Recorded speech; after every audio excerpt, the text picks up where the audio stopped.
Na-realize ko na habang tumatanda na ang lahat at dumadami na ang mga responsibilidad sa buhay, normal lang pala na unti-unti nang nagbabagong lahat. Di na katulad ng dati na halos araw-araw kayo magkasama sa kalokohan, sa problema, o kahit sa mga simpleng bagay lang. Kasama talaga sa pagtanda yung mga gantong pagbabago. Yung ngayon na minsan na lang magkita-kita, at kung magkita man, bihira na rin na kumpleto ang buong barkada. Kaya itong camping trip na to, pahinga talaga sa mabilis na ikot ng buhay.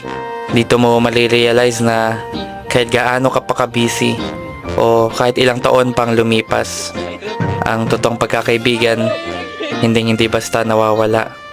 Oo, hindi na katulad ng dati na halos araw-araw kayo magkakasama. May kanya-kanya ng priorities, mga pangarap, trabaho, at obligasyong kailangan ng unahin. Pero ang tunay na tropa, kahit gaano pa kayo ka-busy, hindi mawawala yung dati. Yung mga tawanan na halos di ka na makahinga, yung asaran na minsan nauuwi sa tampuhan, at yung mga simpleng tinginan na alam nyo na agad yung ibig sabihin. Sa totoo lang, hindi mo kailangan ng madalas sa pagkikita para manatiling magkaibigan.